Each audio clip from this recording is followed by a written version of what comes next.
we're back with another video. What's going on, beautiful people? I'm your host, Avery Wright, bringing you your Carolina Panthers Week 8 preview between the division rivals, the Atlanta Falcons, and the Carolina Panthers.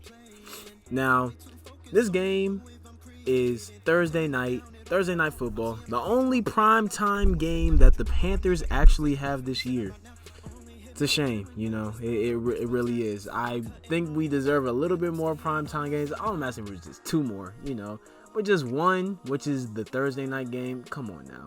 It's not special. Everybody gets a Thursday night game. But anyway, the Falcons are coming into Bank of America Stadium. Thursday night football, 8:20 p.m. And the last time these two teams faced off against each other, it was just 3 weeks ago. Literally just 3 weeks ago in Mercedes-Benz Stadium. And Carolina came down to Georgia and won 23-16. Teddy Bridgewater and Mike Davis led the way. Teddy Bridgewater went 27 for 36, 313 yards and 2 touchdowns, while Mike Davis had 16 carries and 89 yards. And the defense got a pretty good amount of pressure on Matt Ryan, and Brian Burns had his strip sack, his patented strip sack that I say if we can get a Brian Burns strip sack at least once a week, I think we should be good, And Marquise Haynes also had a sack as well, so they had 2 sacks, 4 quarterback hits. Matt Ryan still had a pretty decent game though, 21 for 37, 226 yards. And Todd Gurley had 14 carries, 121 yards, and 1 touchdown. And Calvin Ridley led the way for the receivers and had 8 receptions, 136 yards.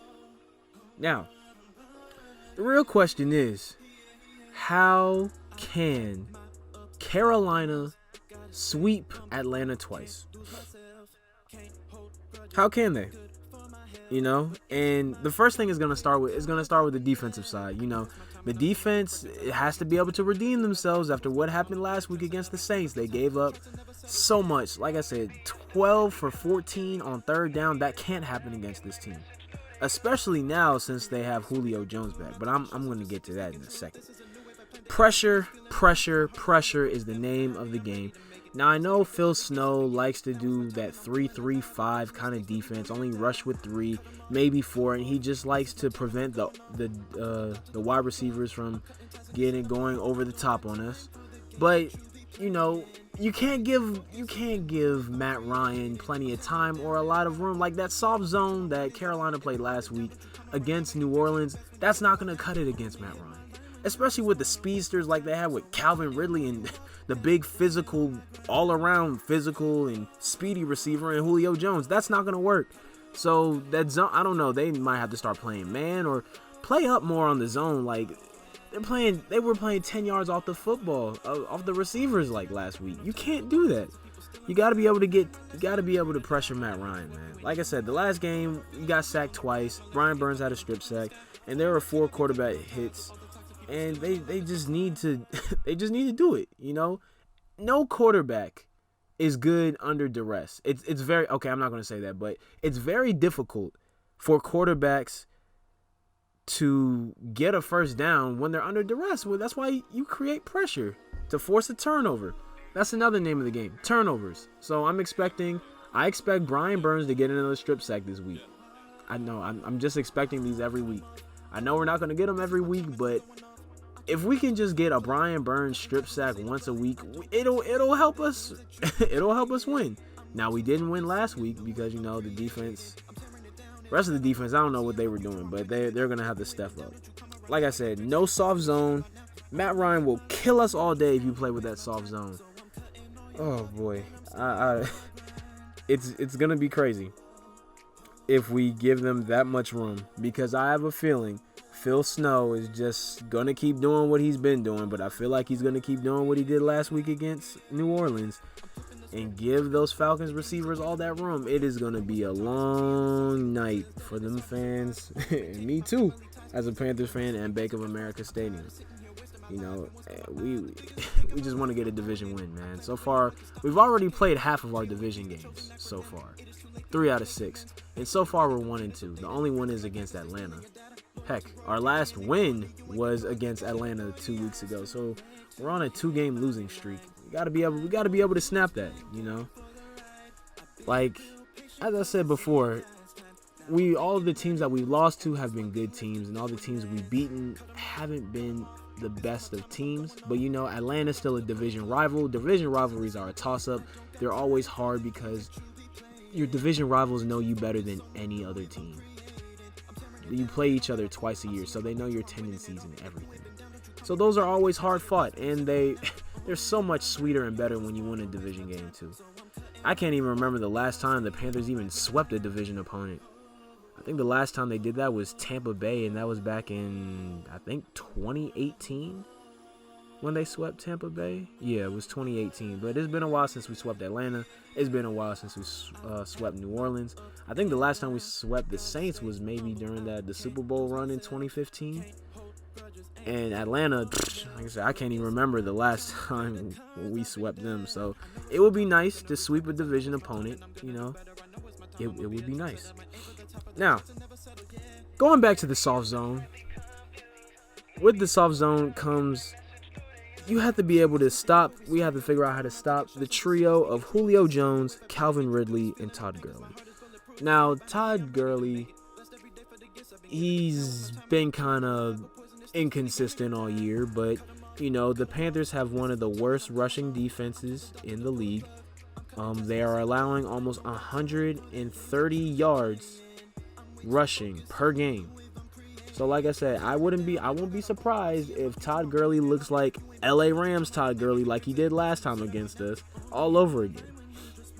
But you can't let that happen. If they get the running game going, get the play action going, Julio and Calvin Ridley are going to kill us all day. That's another thing. We got to be able to stop Calvin Ridley and Julio Jones. And Julio Jones always does well against us. I think the last time I remember Julio not having a great game against Carolina was, again, that 2018 season at Bank of America Stadium. That was the last time I remember Julio, because he dropped a wide open touchdown. I remember that. It was crazy. I've never seen Julio do that, but you know, you got one of the best wide receivers in the league. You have a prolific running back, especially against this run defense, will make Todd Gurley look like a prolific running back. And then you have another speedster in Calvin Ridley. Again, we can't let Calvin Ridley kill us like he did last time. 8 receptions, 136 yards. We just can't let that happen. We can't. We got to be able to stop the run, and the DBs are going to have to step up. They are, because they did not step up last week at all. I mean, Dante Jackson, Trey Boston, all those guys. Rasul Douglas. I don't even know Rasul Douglas is back. Apparently, Eli Apple got injured again. Forget him. Like I said on the post game from last week about New Orleans, get rid of Eli Apple. He does not deserve to be on this team. He's just been injured. Only played one game, and he's just sucking up money. Shoot, we can take that money and put it in a free agent or a practice squad player. But get rid of Eli Apple. Defense, the linebackers got to be able to tackle, man. The whole defense needs to be able to tackle. Who am I kidding? You got to be able to tackle. You got to be able to wrap up, because they did not do that. There were so many missed tackles against the Saints last week. So many.